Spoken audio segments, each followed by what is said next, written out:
Assalamualaikum warahmatullahi wabarakatuh. Alhamdulillahirabbil alamin wa bihi wa nasta'in wa ala umuri dunya waddin. Shalatu wassalamu ala asyrafil anbiya'i wal mursalin wa ala alihi wa sahbihi wa barik wasallim. Alhamdulillah.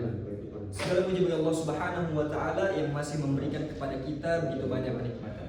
Pada kesempatan yang mulia ini saya akan menjelaskan tentang berpikir. Berpikir, apa itu fikir?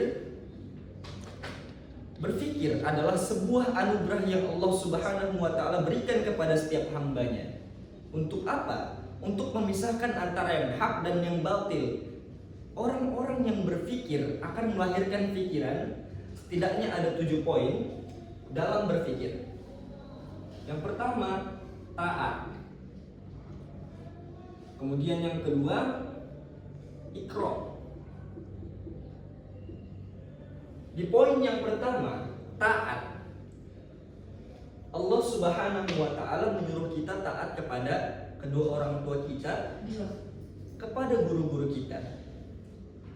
Ketika kita sudah taat kepada kedua orang tua kita, di mana orang tua kita lah yang mengenalkan kita kepada Allah. Jadi itu mengapa kita harus taat kepada orang tua dan guru kita. Guru kita yang mengajarkan kita siapa itu Allah. Bagaimana kita bisa mengetahui Allah? Itulah guru kita yang mengajarkan kita. Di sini ada 2 poin, orang tua dan guru. Kemudian ikrar. Ikrar adalah memastikan apapun yang kita pelajari itu bersumber dari Al-Quran dan hadis, dan benar-benar kita mencari atau kita berpikir mengapa Allah Subhanahu wa taala menurunkan ayat ini, mengapa Nabi memerintahkan ini. Itulah mengapa pentingnya kita ikrar, belajar untuk memahami Al-Quran, paksa diri kita untuk memahami agama.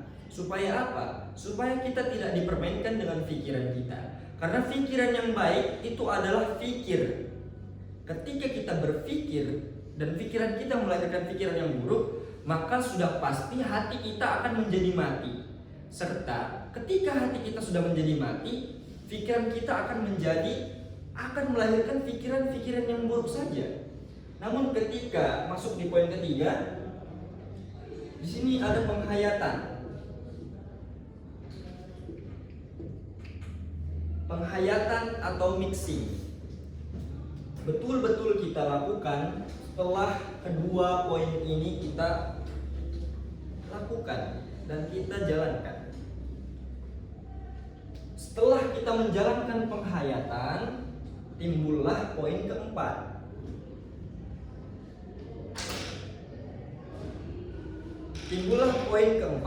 Di mana penghayatan, jika kita tidak melakukan poin keempat, tidak akan maksimal. Poin keempat itu adalah fighting.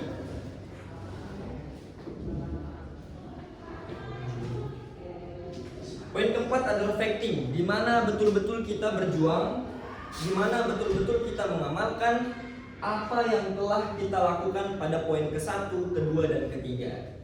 Setelah kita berfighting di sini,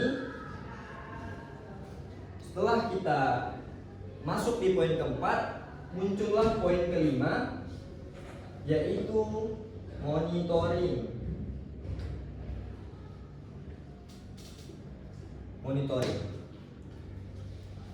Bagaimana bentuk pikiran kita monitoring? Bagaimana cara berpikir kita melahirkan pikiran-pikiran yang baik? Kita monitoring sehingga ke poin ke-4 ini, 1, 2, 3, dan 4 ini berjalan dengan maksimal.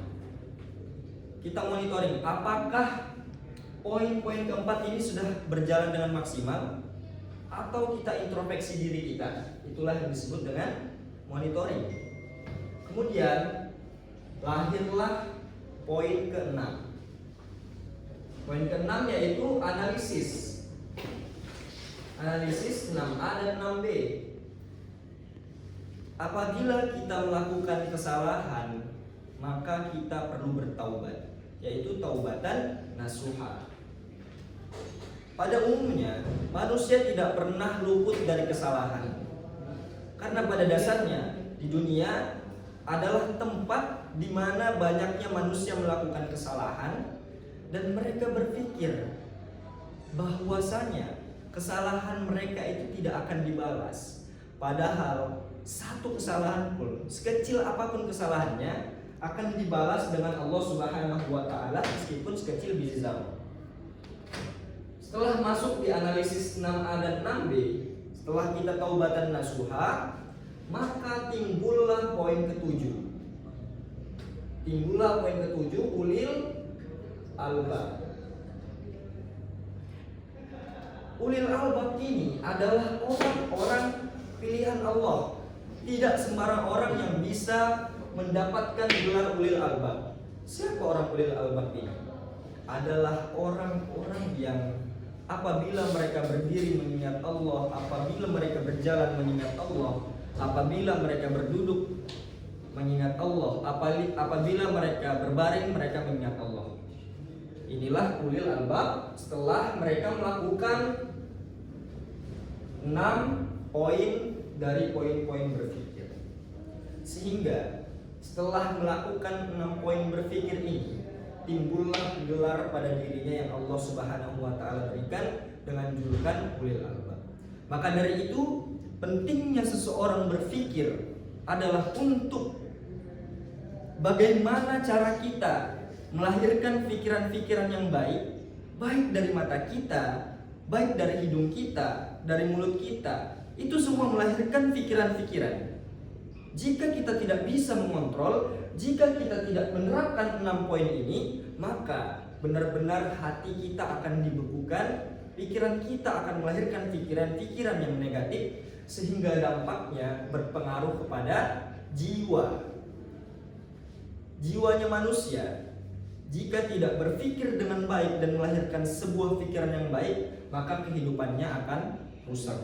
Banyak orang yang berpikir, mengapa hidupku seperti ini? Ya karena ini. Dia tidak melakukan poin 7 ini. Jika dia melakukan poin 7 ini, maka sudah dipastikan pikirannya menjadi atau gelarnya disebut Allah Subhanahu wa taala ulil albab. Maka dari situ kesimpulan yang dapat kita ambil bahwasanya adalah pikiran manusia dikendalikan sepenuhnya oleh manusia itu sendiri. Namun pada dasarnya ketika manusia tidak bisa mengendalikan pikirannya, maka sudah pasti kehidupannya akan rusak dan berantakan. Wabillahi taufiq wal hidayah. Semoga apa yang saya sampaikan dapat bermanfaat. Kurang lebihnya mohon dimaafkan. Wassalamualaikum warahmatullahi wabarakatuh.